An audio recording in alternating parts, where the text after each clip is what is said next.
In today's prayer reflection, we're going to be in Ezekiel chapter 47, verses 1 through 12. And it says, "After he brought me again onto the door of the house, behold, waters ushered out from under the threshold of the house eastward. For the forefront of the house stood towards the east, and the waters came down from the right side of the house, and at the south side of the altar. Then brought he me out of the way of the gates northward, and led me about the way without unto the utter gates by the way that looketh eastward. And behold, there ran out waters on the right side. And when the man that had the line in his hand went forth eastward, he measured 1,000 cubits. And he brought me through the waters. The waters were to my ankles. Again he measured 1,000, and brought me through the hour waters. And the waters were to my knees. Again he measured 1,000, and brought me through the waters were to the loins. And after he measured 1,000, and it was a river that I could not pass over, for the waters were risen, waters to swim in, a river that could not be passed over.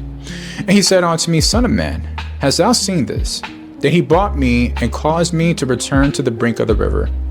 Now when I had returned, behold, the bank of the river were very many trees on the one side and on the other.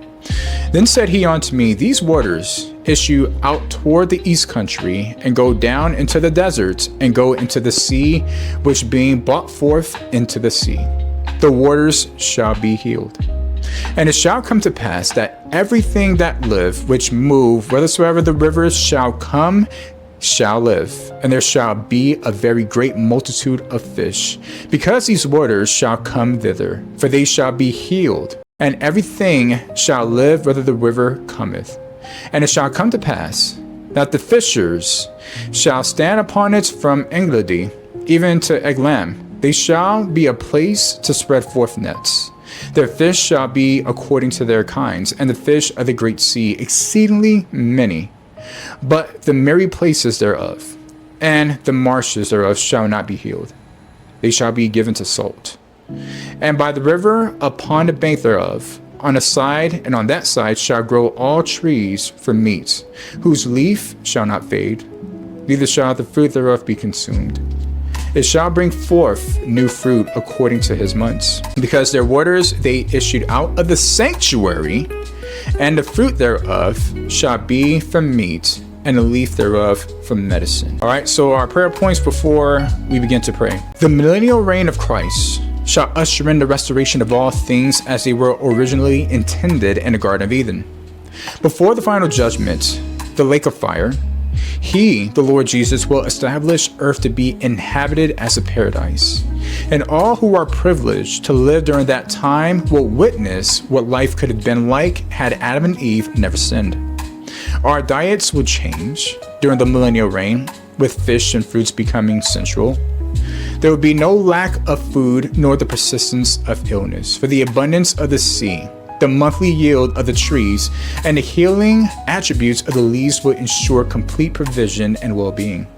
Living waters shall flow from the Lord's tabernacle, from the Lord's sanctuary, the millennial temple built on earth. And these waters will possess healing properties and unique benefits for aquatic life and fruit-bearing trees, enabling them to bring forth fruit every month.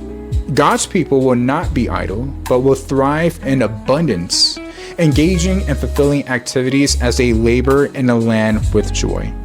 However, not all places will be restored. Some will remain desolate. But for the faithful in Christ, there will be protection and peace within the millennial city. Though the heights of honor may feel lonely, the Lord will never leave his people as orphans. He will care for them intimately and make himself known to them. Let us pray. Father, we thank you so much for this brief pause. This brief pause that we can remember there is life after this phase. There's life after this age. Many of us are so concerned about the age to come, the life to come. We're so consumed about the here and now and thinking this is where we need to find our allotment. But Lord, you're reminding us time and time again that there is another age that is coming in this earth.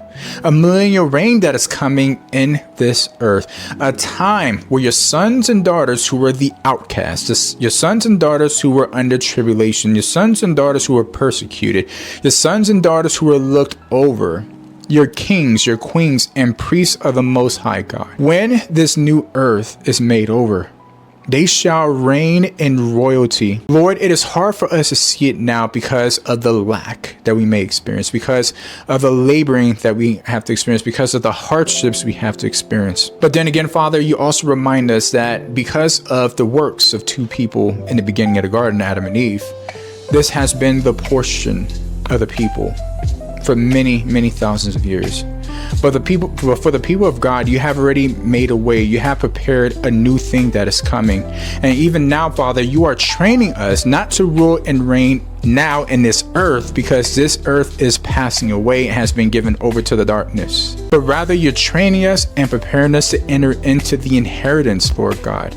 The inheritance of royalty as sons and daughters of the King, where you, Father, will give us places and territories to rule, to order, to lead people, Lord God. We don't know the full plans of it, because you said that no eye has seen, no ear has heard, nor has it come into the hearts of men, the things that you have prepared for those who love you. And who are those who love you, Lord God?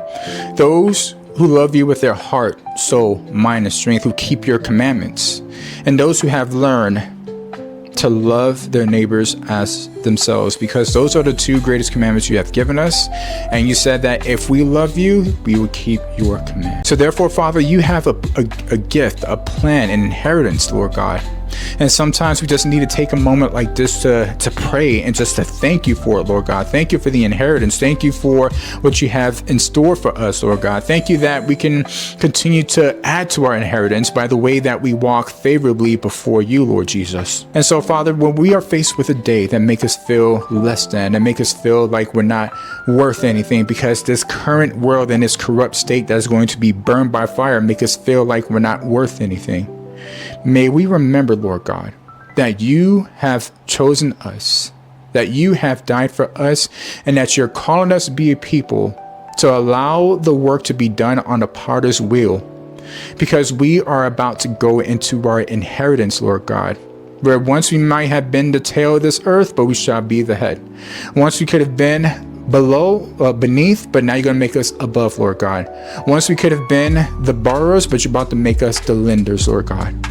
There is a great plan that is coming for us, and we just have to hold on to that in which we have, and allow no one to take our crown of authority, our crown of our identity as sons and daughters of the King. So Lord Jesus, may we be refreshed this day. May we be encouraged as we read in the book of Ezekiel in this chapter, Father, the little snippets of what is to come, of the waters, the living waters of life that is going to be coming from you, from the sanctuary. It is going to be glorious. It's going to be awesome. It's going to be beyond this world to see what you're going to create. And so, Father, help us to be a people that is worthy to escape all these things of this earth, and to be able to stand before you, Lord God. For you do have an inheritance, and you do have a plan, and the scroll is in your hand that has our destiny in you.